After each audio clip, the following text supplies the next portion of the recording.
And definitely leave me some feedback. If you enjoy my channel, I said it twice. Damn it.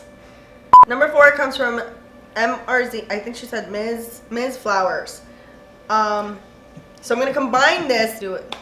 Do you know who Miss Flowers is? Who? She's our person. Vashti? Yeah. Oh. Blah, blah, blah. You introduce me? Shut up. Shh. Hey everyone, welcome back to my channel. If you're new here, welcome for the first time. Make sure to check out some of my other videos that you might be interested in. And if you like my videos and you like this video, make sure to hit that subscribe button. Also hit that bell so that you're notified of all my upcoming videos. So as you can see today, I am sitting with hubby. Hello. This is Ian. And we are, as you can tell from the title, talking about 10 things we do not like. Not to say to foster parents or adoptive parents. We were originally going to do this as our own personal experiences. However, I am still in connection with the foster parent organization that we were with, Kids in Distress. They're an awesome organization. If you're thinking about becoming a foster parent, definitely hook up with them. They offer an orientation class that you can check out. And also it'll give you like a rundown of what to expect as a foster parent. If you haven't seen my video already, I will put in the suggested videos to watch. It's how we became foster parents. So I reached out to the foster parent community with Kids in Distress and asked them what are the most annoying things they've heard, questions or statements that they've heard from other people while fostering or even after adoption. In our case, we fostered for 6 years and we adopted our 4 kids through the foster care system. So I got really great feedback from the community once they found out we were doing this video. They were super excited. Definitely want to give a shout out to those people that gave us this list that I'm looking at. We're going to just pick out, we have to pick out 10 because it's 10 things not to say. So we wanted to pick out the 10 most annoying, shocking, even shocking to you if you've never been in this situation before, of things that we've heard or things that they have heard while fostering.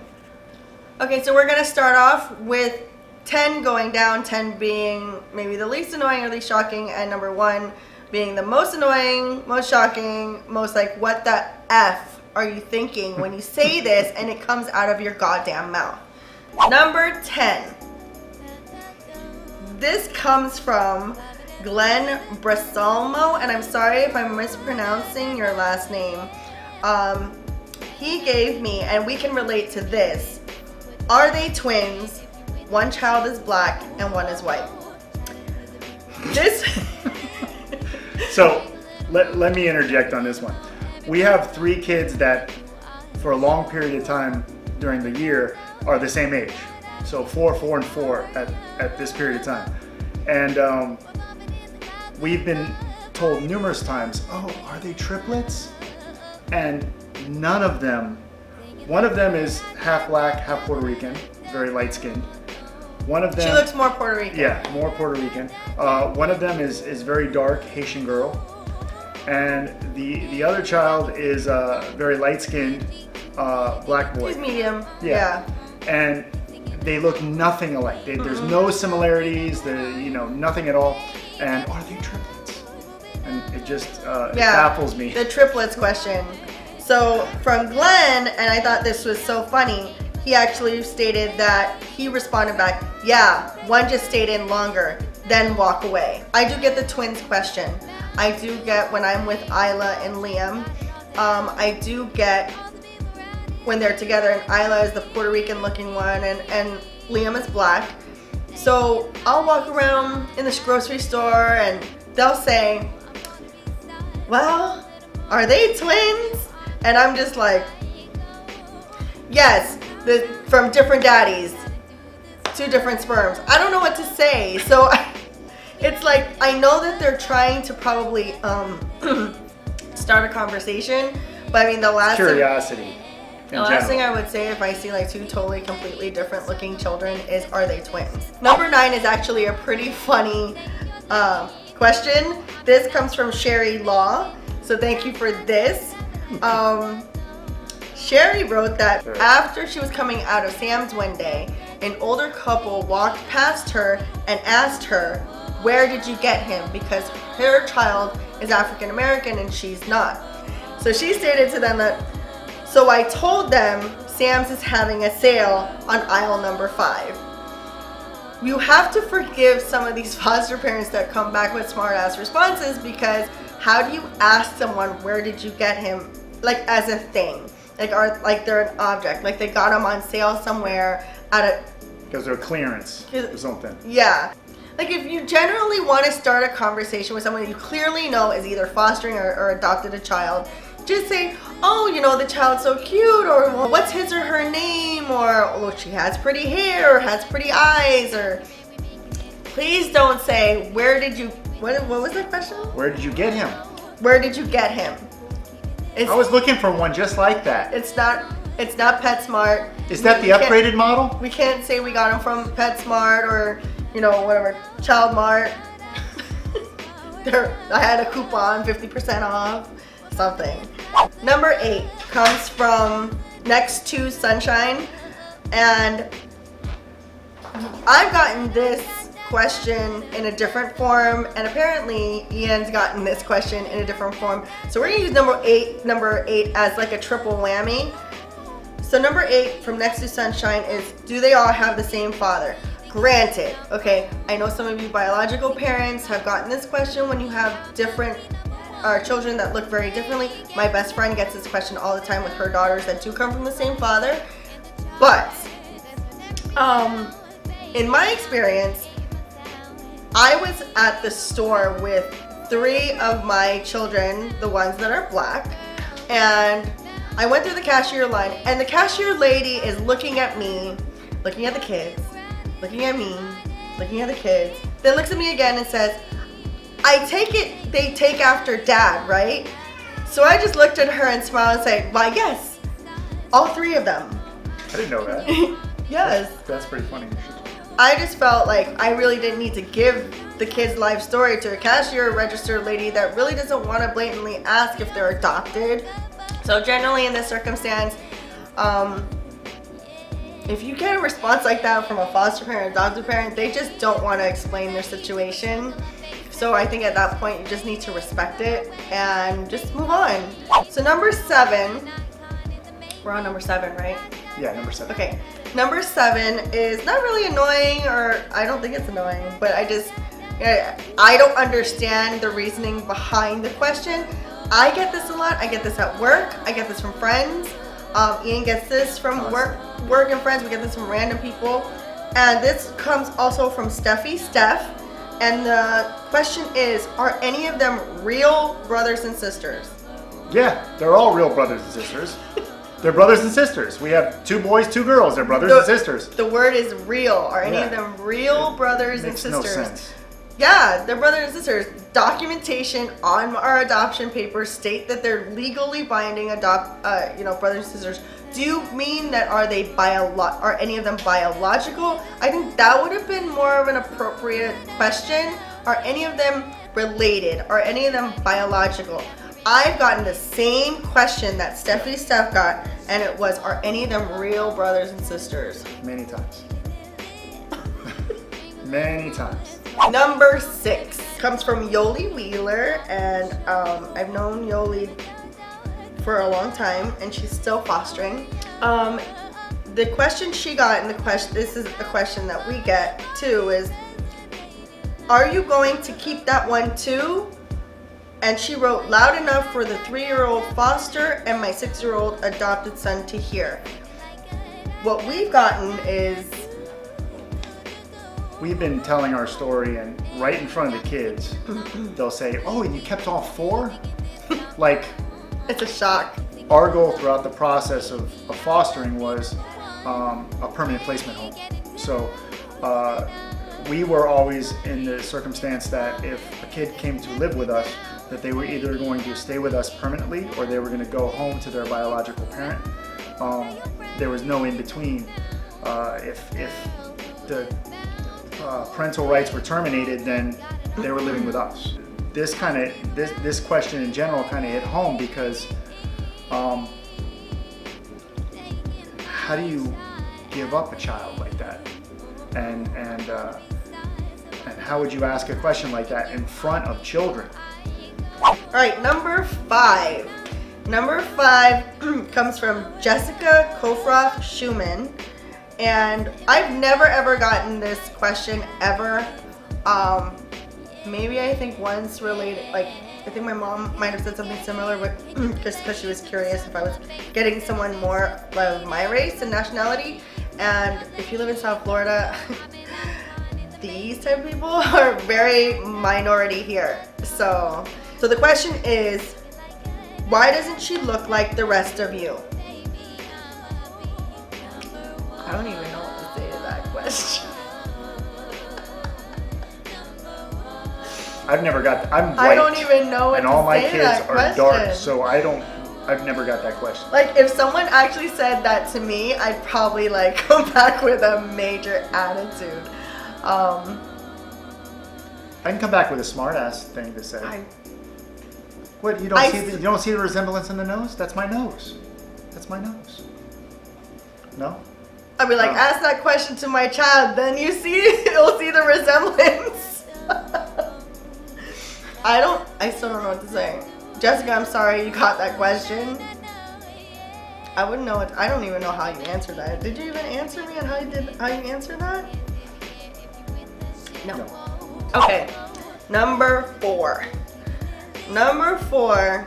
I hate this question. I loathe this question. Number 4. I had to start this one over because I just realized the person that gave me this was actually our family support counselor, and she was our child advocate for one of our cases. So hi Vashti.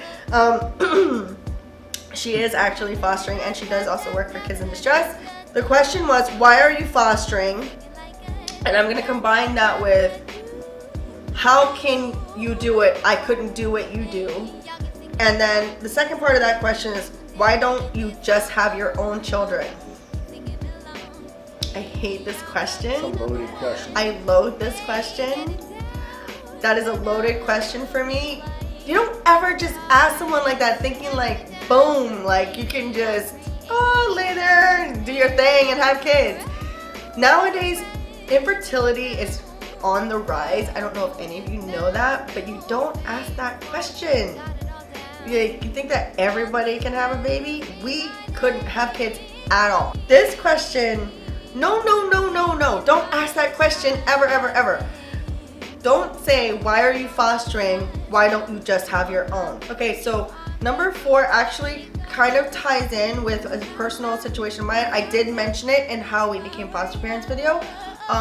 There was this god-awful girl. I'm holding back my tongue because, yeah. Anyways, so she had basically said the same thing. We had just adopted our daughter Isla. She asked me about it. I gave her some information. She said, well, why don't you just have your own? And I said I couldn't. She goes, well, you should, because the bond is not going to be the same. Yeah. I was not there. No, my husband wasn't there. Which is good. So that question, and I stated in my other video, it still kind of resonates with me because to me, in my personal opinion, the bond is stronger because I chose her. I didn't just lay down on my backside, accidentally get pregnant like she did, and have this child.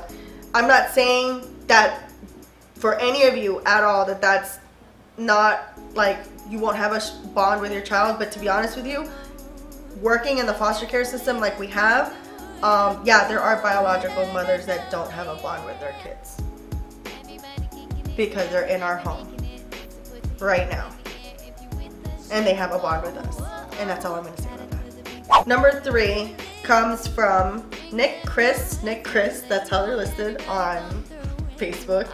Hi, I don't know if I met you before. I'm sorry if I don't remember. I can't tell from your username. But the question was, after a child has been, okay, so let me give you a situation. We foster these children to either adopt or they go back to the biological parent because reunification is the #1 goal in Florida. So the question that this person received, and we've unfortunately gotten this even from some family members, is after a hard reunification, the question was, well, why are you so sad? You signed up for this. When I say it to you like that, does it, like, I don't know if it resonates any kind of feeling or emotion with you, but when you foster these kids, they're like your own. Again, this is in my How We Became Foster Parents video. I talk about in detail the full bond I've had with a couple of the kids that's been in our home.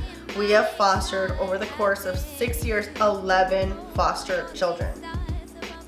So each child we still think about to this day.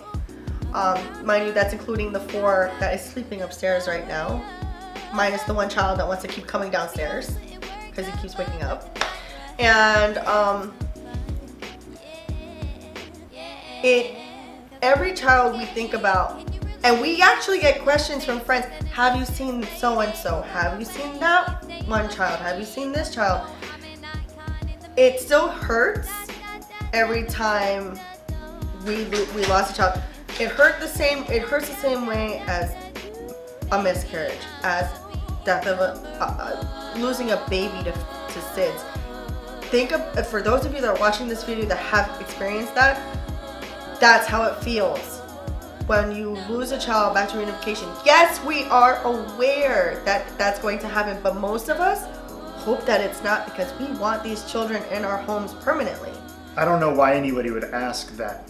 You signed up for this. Well, yeah, but there's emotions and there's, you're dealing with humans. It's not like you're dealing with a piece of metal,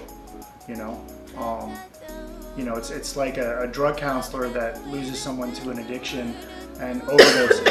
Oh, well, you signed up for it. Yeah, well, it's still painful. Mm-hmm. You still built a bond with that human being and went through life with that human being 24/7, 7 days a week for a numerous amount of months. Normally the system's only supposed to go through, 9 months? Yeah. And we've had kids up to a year and a half. So 2 years. 2 years. Mm-hmm. So that's kind of a smack in the face question. Yeah, don't ask. If a foster parent's grieving, let them grieve. That's like asking, oh my God, this is perfect. That's like telling someone that they knew that someone in their family was dying of cancer or some sort of disease and it was coming, but hey, you knew they were gonna die. You knew it was gonna happen. It's no big deal, right? It's no big deal. You knew what's going to happen. Yeah, don't. That is the exact same thing. Number 2, I don't think we've personally gotten this question. We've heard of other foster parents having this question. I think I pray to God that I never got this question. But from Steffi Steph again, she was asked, are you sure you want to foster? You know those kids are all screwed up. I think that question pertains to a lot of the older kids that some of these foster parents do foster. Yeah, you know what? They might come from troubled backgrounds, but it takes a real special person, i.e. these foster parents, to really try to provide a stable home, a loving home, try to provide a safe place for them to be, try to guide them in the way that no other parent has been able to do. So, and it's funny because I kind of find this statement, I don't know if you agree with me, I kind of find this question, arrogant a little bit, that because this person thinks that their kids are so perfect. No one's kids are going to be 100% guaranteed not effed up. Sorry.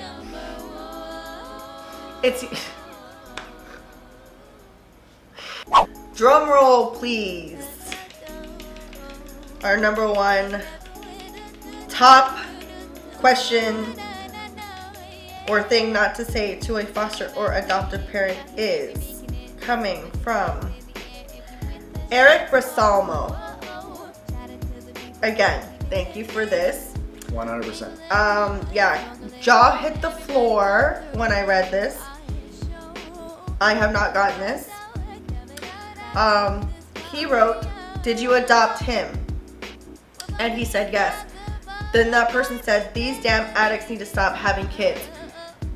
Eric was so mad because this person automatically assumed that his child came from an addict. Not all foster kids come from addicts, people. I mean, it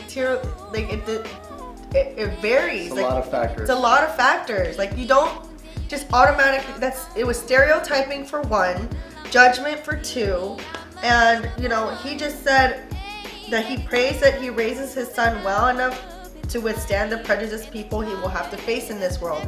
We, as foster parents and adoptive parents, have that fear for our kids, but they're going to endure from society. I've walked into my son's karate place and a kid screams out, "I didn't know you were a foster kid." I'm like thinking, hello, okay. I said, he's not, he's my son.